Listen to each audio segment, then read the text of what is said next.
Salam la famille. Un chrétien a demandé au docteur Zakir Naik si le Coran contredit la science en disant que le soleil se couche dans une source d'eau boueuse. Alors, que signifie vraiment ce passage? Voyons cela ensemble. Malheureusement, plus de 80% d'entre vous qui regardent nos vidéos ne sont pas encore abonnés. Nous vous prions de vous abonner pour nous soutenir afin d'atteindre les 200 000 abonnés. Inch'Allah. Je m'appelle Kashif Massi et je viens d'une famille chrétienne. J'ai posé une question sur la science et le Coran en réfléchissant aux différentes religions concurrentes dans mon contexte.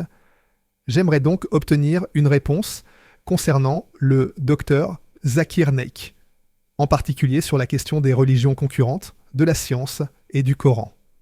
Ma première référence est le verset 86 de la sourate Al-Kahf, qui décrit un événement débutant au verset 85. Dans ces versets, Allah Tout-Puissant parle de Dhul-Qarnayn et mentionne qu'il atteignit un lieu où le soleil semblait se coucher dans une source d'eau. Un épisode similaire est rapporté dans la vie du saint prophète, paix et bénédiction sur lui. On raconte que, alors qu'il marchait avec Abu Dhar, le prophète lui demanda « Ô Abu Dhar, sais-tu où va le soleil lorsqu'il se couche ?» Abu Dhar répondit « Seul Allah et son messager le savent, on sostiendra mieux. » Et le prophète expliqua « Il se couche dans une source chaude. » Étant un étudiant curieux et passionné par la religion comparée, je souhaite comprendre comment il est possible d'établir un lien significatif entre le modèle géocentrique traditionnel de l'islam et les connaissances scientifiques modernes.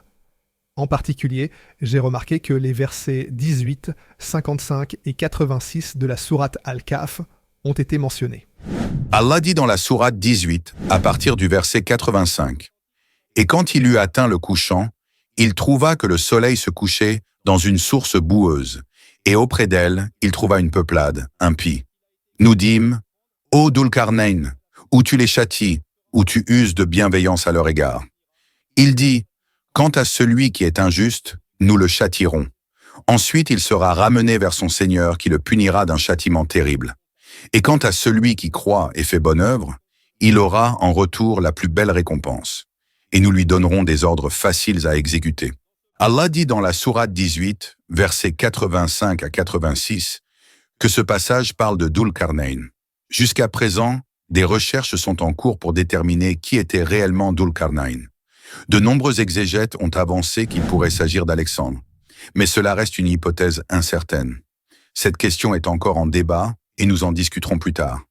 Ce qui est de mentionner dans le verset du Coran, c'est que Dhul-Qarnayn a vu le soleil se coucher dans une source d'eau boueuse. Se coucher signifie ici qu'il semblait disparaître dans l'eau. Ensuite, on lui a dit qu'il avait le choix de punir certaines personnes ou de les récompenser. Dhul-Qarnayn répondit, « Ceux qui suivent le bon chemin seront récompensés et ceux qui s'en écartent seront punis. » Dhul-Qarnayn raconte donc qu'il a vu le soleil se coucher dans une source d'eau boueuse. De la même manière, lorsque nous observons un coucher ou un lever de soleil au bord de la mer, nous avons l'impression qu'il disparaît derrière une montagne ou dans l'eau.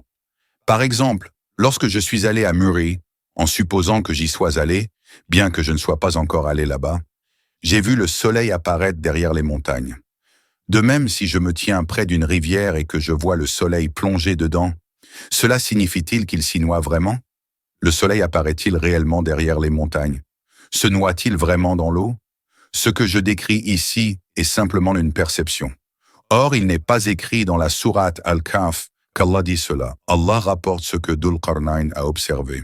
C'est que Dhul-Qarnayn a vu le soleil se coucher. Il est écrit dans le texte « Jusqu'à ce qu'il atteigne le coucher du soleil, il le trouva se couchant dans une source boueuse. Jusqu'à ce qu'il atteigne le coucher du soleil, il le trouva se couchant dans une source boueuse. » Cela signifie que Dhul-Qarnayn a vu le soleil de cette manière. Mais c'est Allah qui relate cet événement, et non Dhul-Qarnayn lui-même. Monsieur, Allah s'adresse à nous pour notre guidance, et non pour celle de Dhul-Qarnayn. Allah nous raconte les choses d'une manière que nous pouvons comprendre. Ne perturbez pas le débat, écoutez bien ce qu'Allah dit. Allah rapporte également que lorsqu'Iblis a parlé de manière erronée, dans le Coran, Allah mentionne clairement que Dhul-Qarnayn a vu le soleil se coucher dans une source d'eau. Cela signifie-t-il qu'Allah l'affirme comme une vérité absolue? Allah rapporte simplement ce que Dhul-Qarnayn a vu. Si Allah mentionne dans le Coran qu'Iblis a fait une erreur, Cela signifie-t-il qu'Allah soutient cette erreur? Absolument pas. Allah rapporte ce qui a été dit ou fait, et cela ne signifie pas nécessairement que c'est la vérité absolue. Prenons un autre exemple. Dans la sourate Al-Anbiya, sourate 21, verset 30, Allah dit « Les incroyants ne voient-ils pas que les cieux et la terre formaient une masse compacte et que nous les avons ensuite séparés ?» Ici, Allah parle clairement. De la même manière, Allah dit que Dhul-Qarnayn a vu le soleil se coucher dans une source d'eau. Ce que Dhul-Qarnayn a compris peut être juste ou faux, mais Allah ne dit pas que sa perception est forcément correcte. Si moi aussi je vois le soleil disparaître derrière une montagne, je peux décrire cela ainsi, mais cela ne signifie pas que je crois que le soleil surgit réellement de derrière la montagne. Il pourrait venir d'ailleurs aussi. Dire « Allah l'a dit » de cette manière est complètement faux. Vous cherchez à induire les gens en erreur. Vous ne comprenez pas correctement le Coran. Allah mentionne simplement ce que Dhul-Qarnayn a vu. Et selon moi, il n'y a rien de faux là-dedans. Moi aussi, quand je vois le soleil se coucher dans l'eau, je ne dis pas qu'il est littéralement en train de plonger sous l'eau. Mais je vais l'exprimer ainsi, car c'est la manière dont on parle. En anglais, on dit « sunrise », lever du soleil. Pourtant, je suis médecin, je sais que le soleil ne se lève pas vraiment. Pourtant, nous continuons à dire « sunrise ». Nous disons aussi « the sun is setting », le soleil se couche. Mais en réalité, le soleil ne disparaît ni ne s'enfonce nulle part. Il reste à sa place dans l'univers, dans le système solaire. Mais nous utilisons ces expressions car elles sont idiomatiques.